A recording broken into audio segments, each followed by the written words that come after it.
If you want bigger, wider, and just more powerful looking shoulders, then you need to focus on hitting all of the 3 heads that make up this muscle group. Because adequately targeting and growing the front, the middle, and the often neglected rear delts really is the key when it comes to creating that 3-dimensional rounded look with your shoulders. And although doing so is pretty easily done when we have access to heavy weights and gym equipment, this now becomes much more difficult to do at home without any equipment to rely on. But by simply knowing what each head is responsible for doing, we can then determine what bodyweight shoulder exercises can be used to effectively train each of these heads without the use of heavy weights. And in this workout, I'll show you not only what those exercises are, but I'll also show you how to properly progress each of them such that you can continue to grow your shoulders over time as you get stronger, and all in the comfort of your own home. The first exercise we'll use here are pike push-ups to mainly target the front portion of your shoulders, which is responsible for moving your arms forward and pressing them overhead just as we're doing here. As you can see here, due to the similar mechanics of both exercises, this exercise can effectively replace the heavy overhead shoulder pressing movement that we typically perform in the gym to target this portion of your shoulders. To perform them, start out in a push-up position and then move your hands closer to your feet while keeping your legs straight until your body makes an upside down V shape. Then simply bend your elbows and lower your upper body until the top of your nose nearly touches the floor. And then press up by using your shoulders to return your hands back to the top position. Now, if these are too hard, then initially you can start out by performing these on your knees instead, where you again lower your upper body forward until your nose nearly touches the floor in front of your hands, and then press backwards in the opposite direction back up to the starting position. And then you want to progress to the standard version. And then to progress even further from there, you can first elevate your feet up to the edge of a platform and then perform your reps on that. And then over time, gradually move your hands closer to your feet to make the movement even more difficult. And then once you're able to do so, progress it once again by elevating your feet onto an even higher platform and repeating this process. This way, despite having no access to heavy weights, you're still going to be able to continuously overload the movement and grow your shoulders by just manipulating your body weight. Next, we're going to use lateral raises to now target the side portion of your shoulders, which helps give it that added width.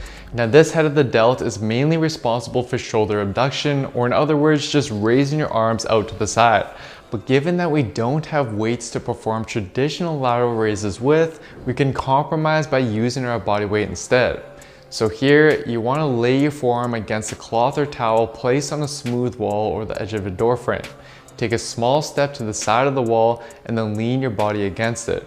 And then you simply want to mimic a side lateral raise by sliding your forearm up and down to raise your body back up and down to the starting position.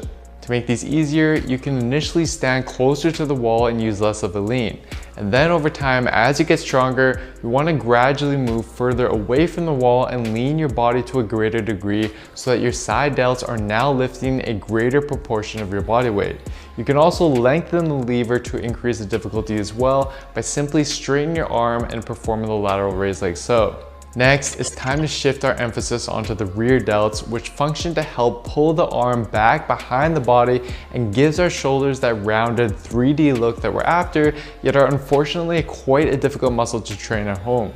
We'll effectively do so in this workout though by performing a rear delt row by using the bedsheet setup that I've shown in my other home workout videos. To perform these, wrap the sheets around your hands, take a few steps away from the door, and lean back until there's tension in the sheets. And then, with your palms facing downwards, perform a row by pulling your elbows back as far as possible to raise your body up, and then control your body back down until your arms are straight, and then repeat.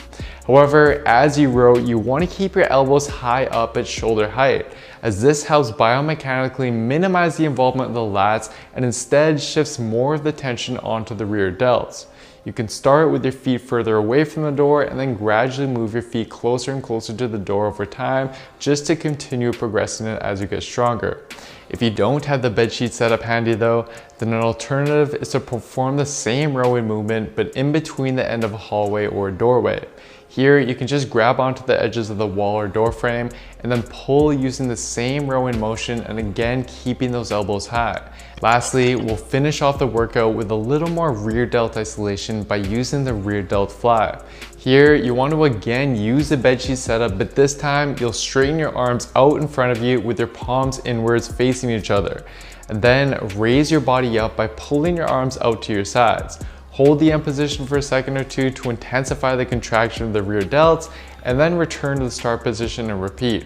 By keeping your hands facing inwards throughout the movement, it incorporates slightly more external rotation into the exercise, which research has shown helps boost the activation of the rear delts, given that it's one of its main movement functions, and is something that our previous rear delt exercise was missing.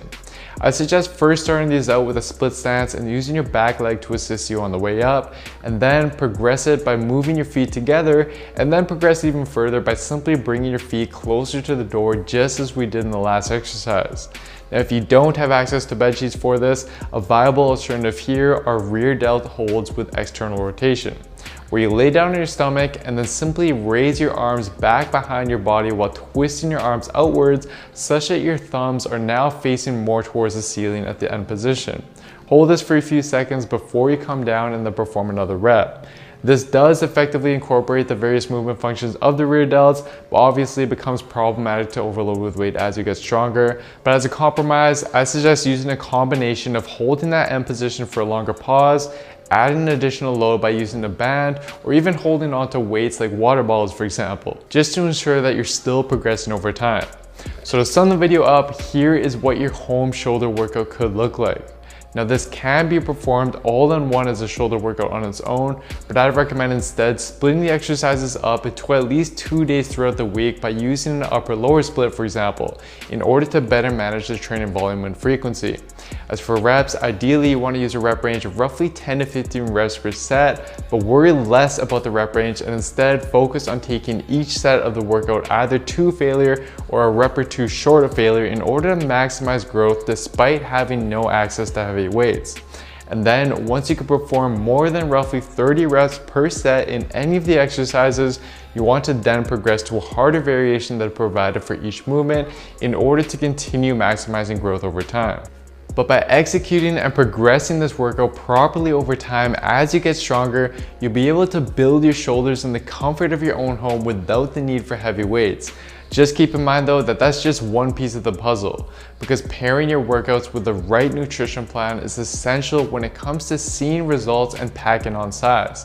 And for a step-by-step, science-based program that takes care of all of the guesswork for you by showing you both how to work out and what to eat week after week in order to build muscle as efficiently as possible with science, then simply head on over to builtwithscience.com to take the analysis quiz to discover which program is best for you and where your body is currently at. Anyways guys, that's it for this one. Please do give me a follow on Instagram as well, by the way, as that's where I post all of these workouts in a more condensed version that you can easily follow along to. And as always, don't forget to show your support for this video by giving the video a like, leaving a comment as to what you'd like to see me cover next, subscribing to the channel, and turning on notifications for the channel as well, as this all really does help me out. Thank you so much everyone, and I'll see you next time.